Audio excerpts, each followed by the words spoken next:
Hello again. Today we're going to be doing something exciting. We're going to be learning our very first proper stitch. So, got my beautiful tulip hook out, and I've also got that lovely Twister Solid in the orange. I love this orange. It's so bright. It reminds me of pumpkins. I think it's fantastic. So what we're going to be doing today is we are going to be learning a single crochet stitch. Now, the terminology that I like to work in is the US terminology terms. So if you are from another country, or if you're looking at a pattern that says single crochet and you don't think it quite adds up, just double check that we are all using the same terminology.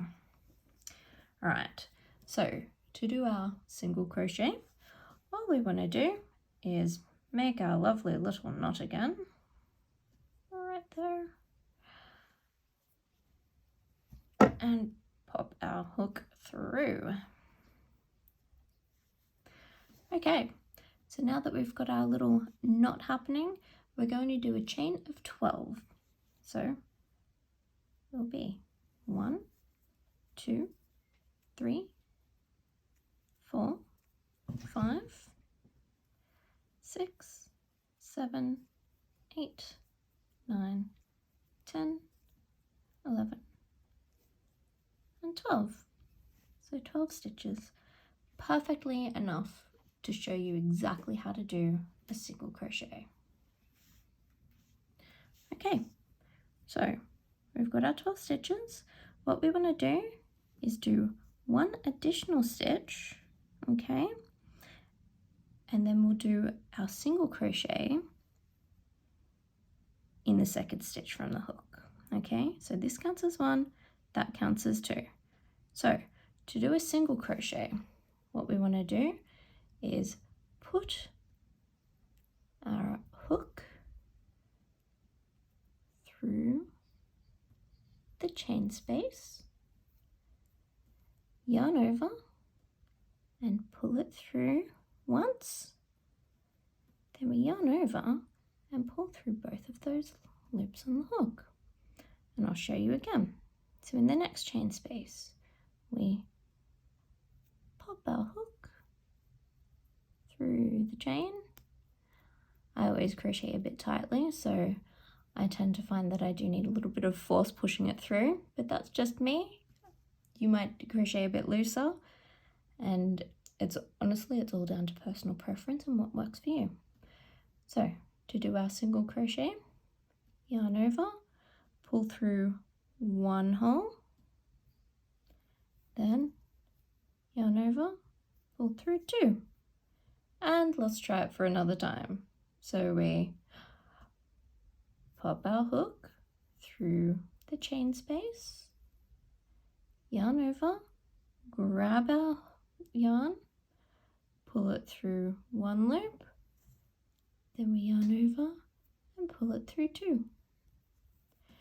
So basically, this single crochet stitch is going to be one of the easiest you'll learn, and it is a foundation for so many projects.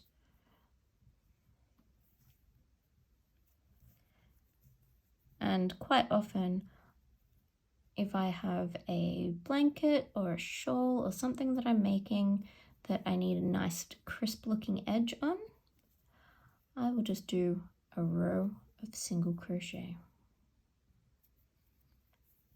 So again, yarn over, pull through,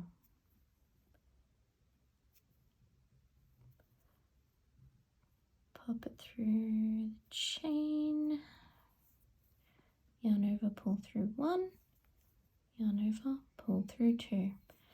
Then we'll just go all the way to the end. And you know what? You can work as fast or as slow as you like. There's no rush. Crocheting's not a race, unless you enter in a crocheting race, which, you know, totally up to you. Not my style. I like to take my time. I like to relax. Crochet for me is just a nice form of relaxation, something that I can do while I'm watching telly, watching a movie, or otherwise not doing anything with my hands. Okay, so now you can see here we have one little row of single crochet. Super cute. Now what we want to do next is double crochet. So I'm going to show you how to do that in a row, and then what I suggest is you just continue up your rows with like one row of single and then one row of double, one row of single, one row of double. You would be surprised how quickly you can work up a scarf that way. Okay, so to prepare for our row of double crochet, what we want to do is chain 2. Now, in some patterns, it will say to chain 2 or chain 3 to start your row. They'll say if it does or doesn't count as your stitch. So in this one, since it's just a practice, it's not going to count. Then what we want to do is flip our project over. You'll get used to this. We're always working from right to left. So right to left, right to left. So we're always turning our project back and forth. So now that we've done 2 chains there, what we want to do is yarn over once, and then in the top of the single crochet chain space from the bottom, we're going to pop our hook through there, yarn over, pull through, and then we yarn over, pull through 1, 2. So that's a double crochet. I'll show you again. Okay, so to do a double crochet, you yarn over before you pop it through the top of the next stitch. Okay, so then we go down to the row below and see there's the top of our single crochet stitch. We're going to pop our hook through that, so you'll see that there's 2 pieces of yarn on top of your hook when you go through. We yarn over and pull through both of those loops there. Then we yarn over again, pull through 2 loops on the hook, yarn over, pull through 2 loops on the hook. See, double crochet, and you can see that it's quite a bit taller. So again, we yarn over and through the top of the stitch below. So make sure there's 2 pieces of yarn just there. We yarn over and pull through both of those. Then we yarn over, pull through 2, yarn over, pull through 2. So unless your pattern specifically tells you to, every time you're making a stitch, you're doing it through the top of the stitch below. So always pop it through. You can see those 2 little loops of yarn. Yarn over, pull through, yarn over, pull through. When I first started, I had no idea that was what I was supposed to do, and I was going in between every single stitch. But I'm very glad that I have learnt the correct way to do it. So it's always through the top of the stitch. Always through the top of the stitch. Unless the pattern says otherwise, always through the top of the stitch below. Now, the reason why I'm showing you this with the cotton, which is much finer and far less forgiving of mistakes, is simply because it's far less forgiving of mistakes. So every time you make a mistake, you'll be able to see it really clearly. And I think being able to see those imperfections very clearly when you first start will actually help you improve as a crocheter. Because you'll know, okay then, that bit doesn't look right, or that bit doesn't quite match the rest of what I've been doing, and then you'll know to go back and fix it. And then you'll be less likely to make silly mistakes like I did when I first started, crocheting in between every stitch instead of crocheting into the top of the stitch. And then that will actually help you improve your skill level. See, look at how tight I've done this. Super tight. But that's all right. That's just me. That's just my style. Now you've done a row of singles, a row of doubles. Now let's flip them over and we'll do one chain and let's do another row of singles. So singles, remember, we weren't yarning over before we went through the top of the stitch. So what do? We just go straight into the top of the stitch, yarn over, pull through, and then pull through both of those. So yarn over, pull through, and then pull through too.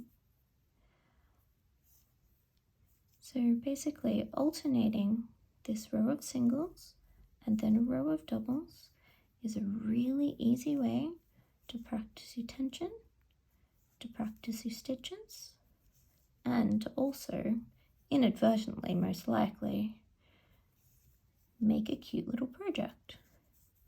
Because you can make this as thin or as thick as you want. So, you know, we started ours with 12. But you could do it with 20, you could do it with 15. You could make it into a really long skinny scarf. Or you could, you know, do your dozen stitches and then maybe you want to stitch it together and make a really small coin purse. See, there we go. Row of singles, row of doubles, row of singles. And just for fun, let's just do one more row of doubles just so you can see exactly what I'm doing. So, started off with our chain 2. Chains doesn't, in our pattern, the chains don't count as a stitch. So to do a double crochet, we yarn over, then we pop it through the top of the stitch below. Then we yarn over, pull it through, then we pull through 1, 2. So I like to think of as double crochet is basically at all times you want to have 2 loops on your hook. So 2 loops there. It goes through, pull your stitch out, and then you see, oh no, we've got 3 stitch, quick. Let's make it 2 stitches, and then let's finish it. So there we go. Nice and easy. And this is something that you can just take your time with. Watch some telly. You wouldn't believe some of my very first practice things. I tried to make a granny square. It looked more like a hexagon. I didn't know what I was doing with my stitches at all. So basically, I just practiced and practiced and practiced. When I first started, I was making my practice with super thick, chunky yarn, which was terrible because I couldn't see any of the errors that I was making. And also, on the subject of errors, there's really no such thing as a real error. What I like to tell my friends is that it's not a mistake, it's a fingerprint. And just as everyone has individual fingerprints, every project has an individual fingerprint. And that's how you know that the project's unique. I would say that there's not a single yarn project in this entire world that doesn't have at least one error in some capacity. And you know what? That's nothing to feel bad about.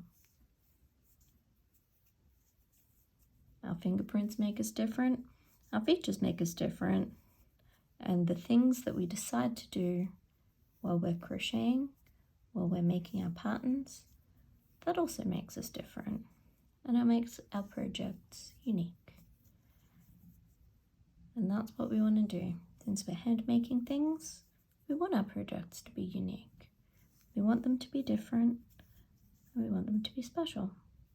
And as long as you're making them for somebody that you care about, it's absolutely going to be special.